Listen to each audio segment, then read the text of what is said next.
All right. Hello, everybody. This is the Kinda Critics Show. I'm Jay, I'm Ryan. and we're Kinda Critics. You didn't even try that time, Ryan. No, I figured just let one person do it. Woo! All right. So today we are excited because we're going to talk about a movie that we actually liked, like both of us genuinely liked, and that is Upgrade, which came out last week. So basically, what happens is this guy he becomes a cripple after his wife is murdered. Surprisingly, she wasn't raped. They always have that thing where the wife gets raped and then then gets killed. Just to add insult to injury. Sort And of like those Denzel Washington films. oh hell yeah, Equalizer. I know. Not even that. Just before that, there was a lot of old '80s, late '80s, early '90s movies where it was like the whole plot was, all right, the girl got raped and the man now, the guy must now get revenge. That those kind of movies were. That was. It's kind of it feels sexist now because it is. It just feels weird. But anyway, so down on his luck. Can't move his legs, can't move his arms. Next thing you know, this guy offers him basically a computer chip. Puts it on his spine. Now he can walk and talk and move around again. He could talk, and yeah, and then he fights crime. Yeah, that's Upgrade. He fights crime. That's all I can tell you because telling you anything else, we're gonna get through the spoiler review and then let you know exactly what we thought of the movie. It's fantastic. Anyway, God. But first, before I start, I just want to let you guys know that the premise is familiar. Like, this is something you've probably seen before. The $1 Million Man, a lot of people are comparing this with. We could go as far as Iron Man at this point. He's basically got like a system that talks to him. Like it's a voice in his head, Ryan. It's a voice in his head. It's just in his head. He literally does what the voice tells him to do. It's a pretty good stretch for Iron Man, if for all intents and purposes. Some people would call that schizophrenia. Familiar, but I don't know what. But it's not boring. It's one of those movies where familiar premise, basic plot. Even from you heard from the plot, it sounds like a classic revenge movie. But it's just what they do with that premise. It just everything feels so subtle. Everything is just it's like in your face about it. I'm telling you right now, this is a B movie he's a B level sci-fi movie. The kind of movie where it gives you everything that you want out of an action movie. It's got hard violence, gore, it's got really good action, and then all of it comes out in this point. It comes to a point where it wants to let people know that it's not just about that. And I think, but without being too pushy about it. But the first thing I want to say is that this is very subtle future. This reminded me a lot about Looper. Have you seen Looper, Ryan? I have not, no. Oh my God, it's all right. So when I say it's like Looper, I'm saying that this kind of movie has that subtle futuristic like. Did you notice that when the movie started, it didn't have like, oh, this is the year 2525. They didn't even explain like why there's like. They didn't. I like that too. They didn't give you a year. They Yeah. just wanted you to know technology is involved. Yeah, it was just it just wanted to, it was just like, you know what, it is what it is. We have cars that move around and we don't have to drive them anymore, which I think this movie has a lot of like foresight, and I feel like they're really good at like making it as realistic as a future as possible. A movie like this probably would have had flying cars, laser guns. They didn't have any of that, and it was nice to see like, all right, the ghetto's still the ghetto in the future. Yeah. Anyway.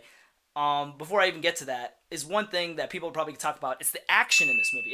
Oh my God, this action is insane. The action was top notch, and I don't know a better way to say this. It did something for my soul.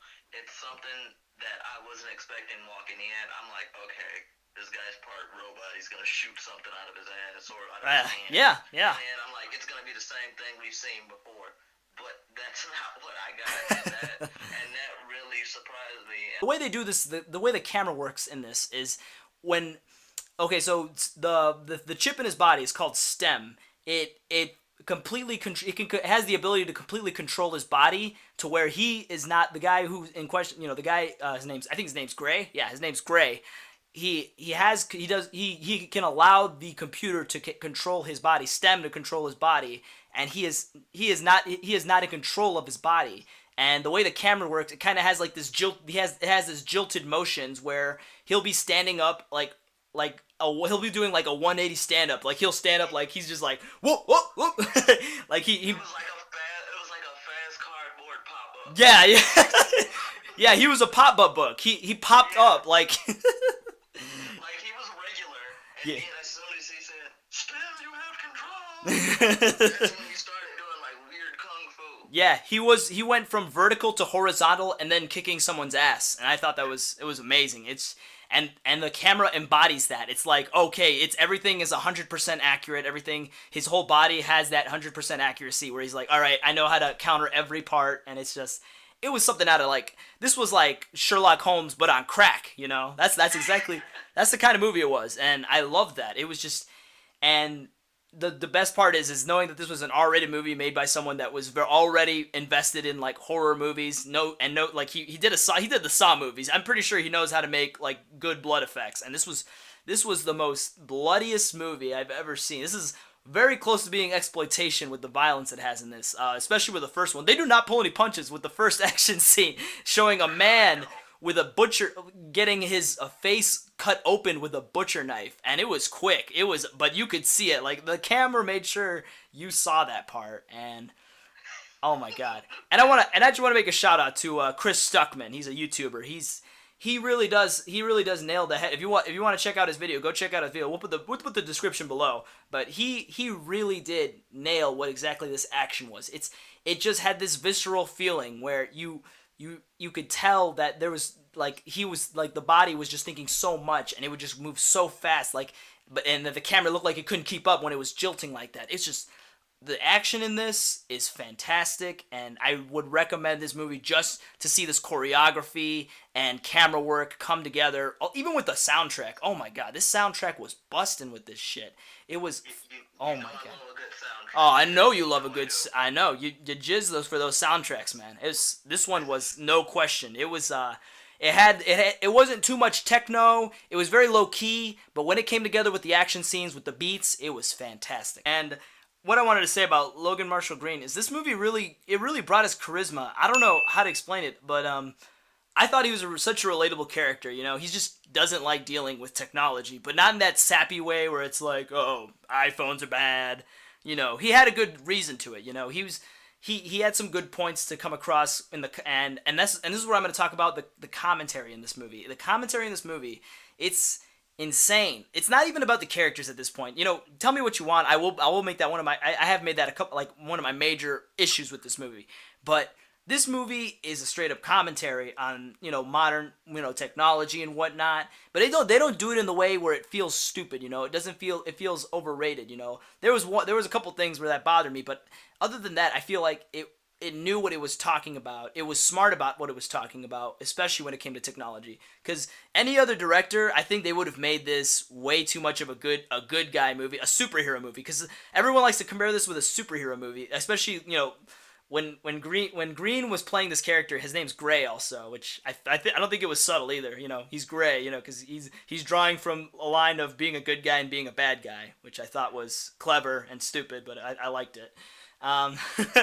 But that's the only time we actually applaud stupidity being thrown in our faces. Oh hell yeah! And I think honestly, Ryan, I think the first thing you would have done if a voice in your head was telling you, "Oh yeah, I can help you," you'd be like, "Damn, I need to get exorcism. This shit scared me." You know what it kind of reminded me of? What? 2009's Will Ferrell's Stranger Than Fiction. Really? Yeah, it like took a lot of that and just like blended it into like a real messed up action film, but I liked it so much. Down that tragedy, but when he starts developing as a character, he has really big depth. You know, he starts from this, you know, depressing guy who ends up trying to kill himself to this guy who, after finally having the ability to walk, has the ability to get revenge for his wife, and then he realizes he's going down a path he cannot get out of. I thought he did that well. He was a likable enough character where I wasn't annoyed by him. I didn't think he was ever playing that sappy role of technology. Who needs that? You know, like, nah, he wasn't doing that. And that's why I liked him a lot in this. And he really played off well with I don't think this guy's really been in movies at all. The guy who plays the voice of STEM, his name's Simon Maiden. Oh my god, I'm telling you right now, they might as well should have made this a buddy cop movie, and I would have saw it anyway, Their banter is so funny, dude. I can tell you this now. He has not been in many movies. If you look him up on Google, he has no picture. Yeah, yeah. He's because he's the voice, Ryan. He's not. He's just a voice. Hey, regardless, if you're a voice, I still want to know who's playing this voice. Like, he did a great job of sounding like a computer program. Oh hell yeah. I would not want Stem in my house. I pick Siri, Alexa over Stem any day of the week. Yeah. They do recipes, tells you the time, and beatbox. They do not get in your head and tell you to kill people. I want to get to my first point, hit the nail, like, right on the head right away. This action was, like, totally driven. It was powerful. I loved it. And and I'm going to be honest with you, I'm not, like, real big on horror movies or gore or anything like that. I think the last horror movie I actually seen was probably it. Yeah. And I haven't seen anything else that was, like, really scary since then. But this action, like, really took on me a little bit. I liked it. Like, from the opening scene where he cuts the guy's mouth open, all Oh. the way to, like, where he just, like, destroys everybody, like, where he destroys the black guy's face in the club. And I'm like, does anybody else see what's going on right now? And this is like, I want to say it didn't have an agenda, but it definitely talked about spinal dystrophy a little bit, and that's my second point. I did want to point out that if you're not like an anatomy major, or if you don't know anything about the brain and your spine, those two things are like connected, and they help you walk, and they tell you what to do. Obviously, the brain sends messages to your spinal cord to say, "Hey, you probably need to move." And so I thought it was like kind of cool how they combined spinal dystrophy and sci-fi together to almost say we're like working on technology of this nature. Oh hell yeah. I like them. Like, I definitely always trash movies about having an agenda. I know that. Like, if it's a superhero movie or if it's something else like that. But definitely when you watch something like this, you start to wonder in your own head if technology like that can be created. Yeah, so you're saying that that's what I like. It's not trying to be like that sci-fi fantasy, like, you know, the Star Wars shit. You know, it's not like lightsabers or any of that. It's very much applicable to what's happening today. You know, we're getting so much advanced prosthetics. You know, like robot hands. Pretty soon, you know, you can get mechanical prosthetics. And the way they did this in the movie, they addressed it very well. They barely gave you information. There was no explanation for it. It's already embedded in society to where nobody's talking about it, and there was no exposition that told us, oh yeah, people have metal hands all of a sudden. I'm like, no, that makes sense, because I just feel like that's what society's going to at some point, you know. Like I said, I typically trash movies for having an agenda, but if you can make the agenda correctly and make it about something that everybody can agree with, like, I don't know if you've ever seen the Wounded Soldiers commercial. Yeah. That's exactly what they were. They were wounded soldiers in the army. It just so happens that they obviously took a bad turn. Yeah. And that's what I liked about it. I don't think I would ever want to go to this, like, future hood. These people have guns in their fucking arms. Like, you think putting, like, shitting you down, like, a gun down your pants was scary? Every time someone raises their hand up to you, you're fucking running away. This guy is like half man, half Optimus Prime. Like, we're not talking any 12 gauge. We're talking full on Dragon Ball Z laser beam. Oh hell yeah! No, and my favorite part was me and my friend Chris went to go see this. He's loading the gun in his bicep. I'm like, dude, you know the writers in that movie were like, hey, get it? You know, they got guns, and they got the gun show right here. Like, I just want to I want to get to my third point now. Yeah, go ahead. I'm glad you brought that up. Sound effects, like, it almost sounded like super cool when he was loading the gun. He was like, I was like, they really outdid themselves on the sound effects part of this. Oh hell yeah! You know, and just everything mixed well. You know, the way the fighting scenes went. You know, when they did those body blows, I was like, this is amazing, dude. I don't know why it's so hard to make a good action movie with good decent choreography, but this tells you how much work gets put into this. Even the sound made this it sounded fantastic when the way they did these things. One of the cons then. Well, I don't know why I put cons in this. So I just thought the rest of the cast was okay. You know, I loved Logan Marshall Green. He knew how to project himself, like in sort of like the audience perspective. But when he was interacting with everybody else, you know, I don't know if it's just 'cause he's white and he doesn't talk to his mom that much. Maybe because he's from the ghetto or something. But he does not give a shit about his mom, dude. Like holy crap. Like He had an emotional scene where he held his mother's hand. Oh no, he was in a coma and his mother was holding his hand. I don't remember him holding his mom's hand No, like. when he was on the couch and she was like, "You have to talk to me or tell me." Oh yeah. No, but if you.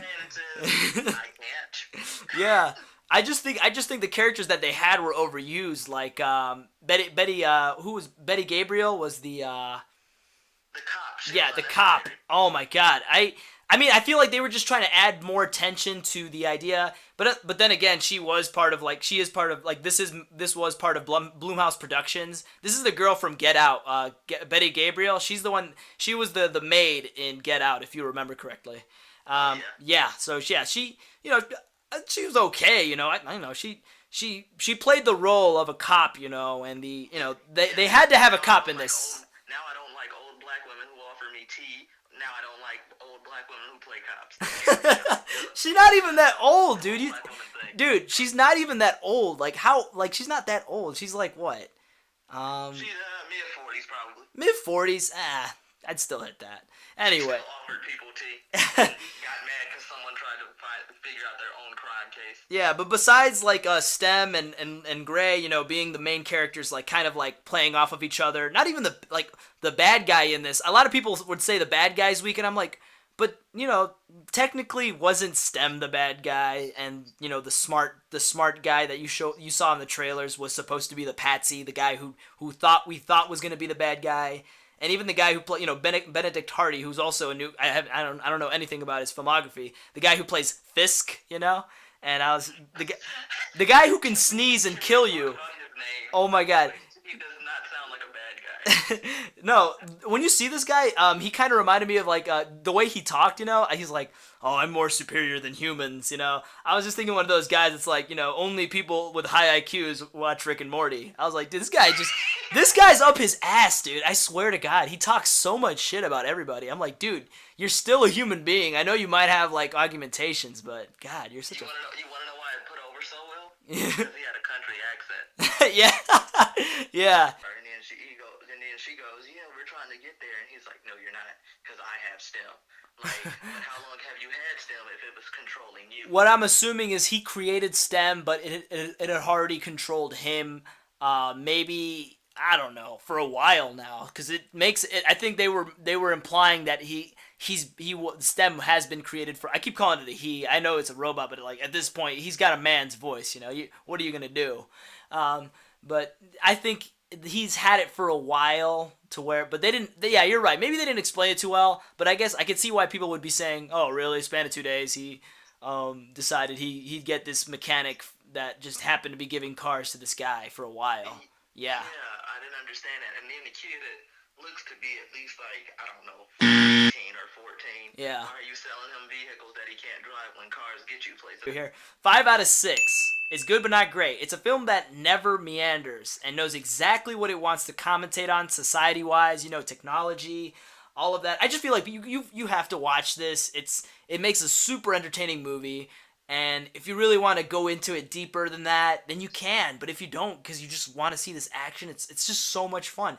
This is a fun movie. I like it. There is, you know, weak points in it with the characters and everything. You know, not everyone else was on their A game, you know, or maybe they didn't get enough scenes or enough dialogue with to play off of the now great Logan Marshall Green. I hope to see him in more movies now. I really did like this movie. What did you think, Ryan? Yeah, what's your final score? Yeah, most definitely. I'm giving it a solid 5 stars. Ooh. Great movie. Yeah. Loved it. Great movie for the whole entire family. Well, not the whole entire family. I'm sorry about Yeah, that. yeah. Definitely not for the entire family, but again, a decent movie. No, it's a good family movie for the minorities. They'll be like, see, this is what happened when we put a computer in your head, and that's your fucking parents. Definitely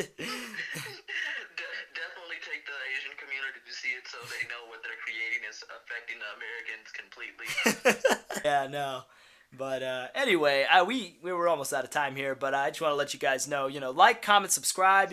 What did you guys think of Upgrade? Do you think maybe it deserves a sequel? Do you think maybe it should be getting more money right now that it is? It should be a fucking sleeper hit, to be honest. But yeah, let us know down there. Follow us at kinda_critic, and we'll see you again. You're signing off. All right.